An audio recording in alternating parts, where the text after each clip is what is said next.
Bismillahirrahmanirrahim. Assalamualaikum warahmatullahi wabarakatuh. Nama saya Nur Akilah Natasha binti Khairuddin. Hari ini saya ingin membentangkan tentang peranan pemimpin negara dalam mengaplikasikan vaksin COVID-19 dan isu-isu pelaksanaannya. Okey, apa itu COVID-19? COVID-19 adalah penyakit yang disebabkan oleh virus SARS-CoV-2 di mana ianya berasal daripada Wuhan, China. Dampak daripada COVID-19 ni memberi kesan yang buruk kepada ekonomi negara di mana waktu zaman ni Malaysia sendiri mengalami kemerosotan ekonomi. Rakyat banyak je pekerja-pekerja yang dibuang kerja sebab syarikat diorang tak mampu untuk tanggung gaji diorang. Sosial pula, masyarakat ni tak mampu untuk bergaul, tak boleh untuk bergaul dengan jiran tetangga, diorang punya family, so susah lah untuk diorang bergaul. Kesan daripada COVID ni.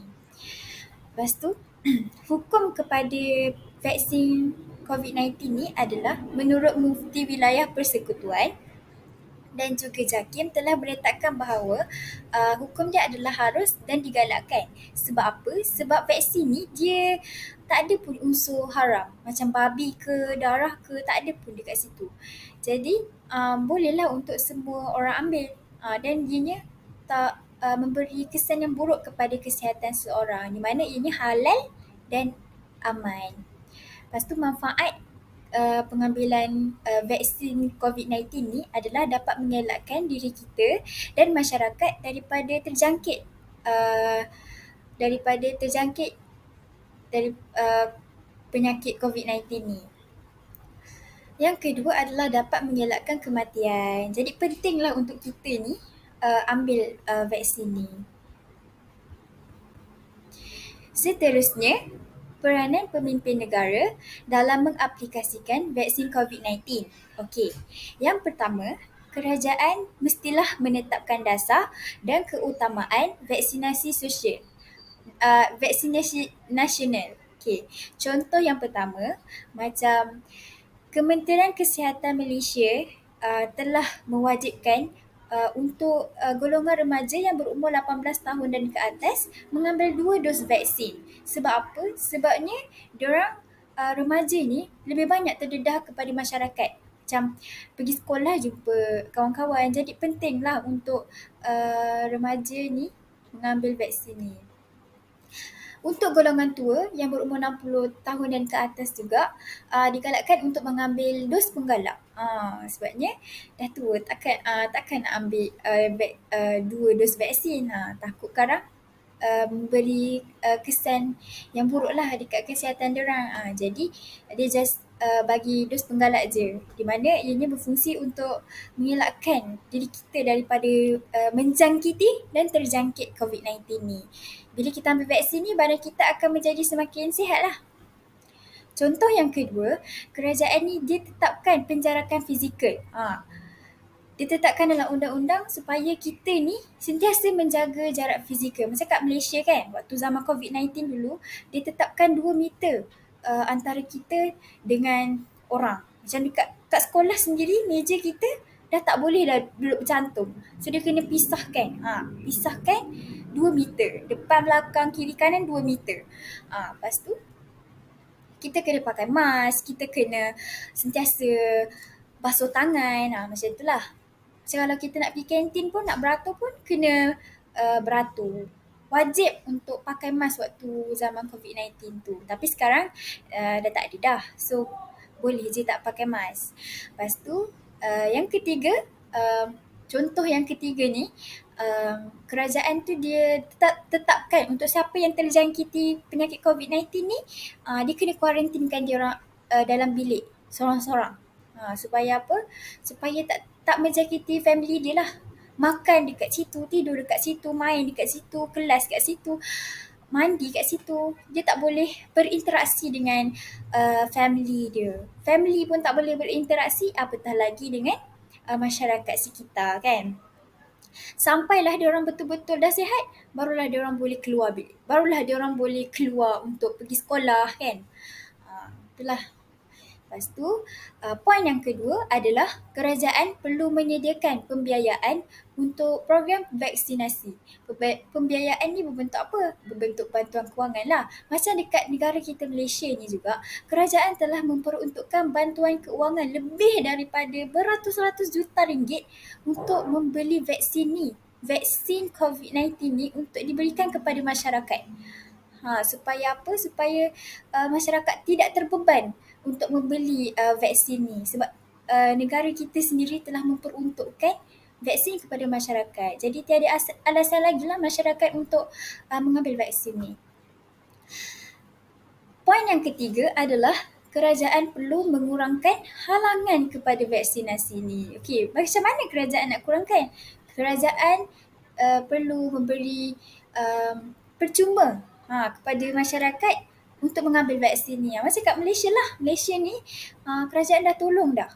Tolong mengurangkan bebanan kewangan kita. Maksudnya kita nak beli vaksin COVID-19 ni kita tak perlu pun bayar. Free of charge. Dah lah kita ambil 2 vaksin COVID ni kan. Kalau golongan remaja lah dulu waktu kita zaman-zaman COVID kan. 2 dos vaksin ni kita tak perlu pun bayar. Sebabnya kerajaan dah tanggung. Kalau kita pergi klinik ke hospital kan, biasa kalau nak ambil vaksin lain kan, kita kena bayar, adalah mahal. Jadinya bersyukurlah kita dulu kat Malaysia ni, kerajaan Malaysia dah tanggung waktu zaman COVID dulu. Okey. Seterusnya, isu-isu pelaksanaan vaksin COVID-19. Okey, yang pertama adalah masyarakat ni dia ragu-ragu terhadap keberkesanan vaksin ni. Macam mana rakyat ni boleh ragu-ragu kan? Sebab munculnya golongan anti-vaksin ni yang menyebarkan dakwah-dakwah palsu tentang vaksin ni kepada masyarakat melalui media sosial macam TikTok ke, Facebook ke. Diorang ni cakap yang vaksin ni boleh memberi mudarat kepada manusia, boleh menyebabkan kematian lah apa-apa kan dekat media sosial tu. So untuk masyarakat yang macam kurang ilmu pengetahuannya mempercayai tentang dakwah-dakwah tu. Jadinya diorang pun ragu-ragulah nak ambil. Betul ke? Betul ke vaksin ni memberi kesan yang buruk kat kita? Betul ke kita ni boleh? Sebab itulah. Sedangkan Islam menggalakkan kita untuk mengkaji dulu sesuatu berita tu sama ada benar ataupun tak. Seperti mana dalam firman Allah surah Al-Hujurat ayat 6, Ya ayyuhalladzina amanu in ja'akum fasikum binaba'in fatabayyanu. Maksudnya, wahai orang-orang yang beriman, jika datang kepada kamu seorang fasik membawa sesuatu berita, maka selidikilah. Dekat sini keyword dia, selidiki. Jadi kita kena selidiklah jika berita yang kita terima tu palsu ataupun tidak. Sepatutnya macam tu. Tapi masyarakat ni macam terus percaya dengan dakwah yang anti vaksin ni beritahu. Antara faktor yang kedua adalah ibu bapa tu sendiri yang tak menggalakkan anak-anak diorang ni mengambil vaksin ni. Sebab diorang pun still berpendapat bahawa yang vaksin ni membahayakan kesihatan diorang. Jadi sebab itulah bila ibu bapa tak bagi, takkanlah anak-anak ambil juga sebab itu dah macam dikira derhaka. Macam itulah. Tapi tak pun sebenarnya. Lepas tu, isu kedua yang timbul adalah ketidaksamaan dalam akses vaksin. Okey, dekat sini maksudnya dekat bandar dengan luar bandar, dia punya isu adalah tak samalah. Bandar tu dia terima banyak orang yang ambil vaksin, sedangkan dekat luar bandar tak ramai pun yang ambil. Sebab apa? Faktor yang pertama adalah disebabkan kurang fasiliti ataupun fasiliti lah, kemudahan dekat luar bandar tu. Okay, contoh macam kurangnya hospital ataupun klinik yang menyediakan perkhidmatan suntikan vaksin ni. So jadi diorang sukarlah untuk mengambil vaksin ni. Yang kedua adalah faktor transport lah. Transport di mana diorang ni tak ada kemudahan kenderaan untuk pergi ke hospital ataupun klinik kan, dengan pelbagai halangan, macam contoh jalannya tak ada, jalannya rosak, lepas tu kena meredah hutan atau meredah hutan ke lautan ataupun sungai. Jadi ianya sangat sukar lah untuk diorang ambil. So kurang lah. Masyarakat rasa macam susah lah nak ambil vaksin ni. Itulah isunya. Lepas tu sedangkan dekat bandar senang nak access kan. So bagi diorang okey je, nak ambil pun boleh. So ramailah yang ambil. Itulah isunya. Tak sama. Lepas tu yang kedua adalah, yang ketiga adalah kekurangan pekerja penjagaan kesihatan. Maksudnya dekat sini adalah macam yang kita dekat Malaysia ni kan, doktor-doktor dan nurse-nurse tu sangat sikit. Nak dibandingkan dengan masyarakat yang berjuta-juta, yang berjuta lah. Hampir hampir 10 juta rakyat Malaysia kan. Jadinya bila rakyat ni ramai, susahlah itulah macam mana diorang nak bagi kan. So sebab itulah peranan kerajaan tu dalam memberikan bantuan kepada doktor-doktor ni untuk menolong masyarakat kita ni memberikan vaksin. Contoh kerajaan ni macam buka sukarelawan yang ingin menolong kaki tangan penjaga kesihatan ni dalam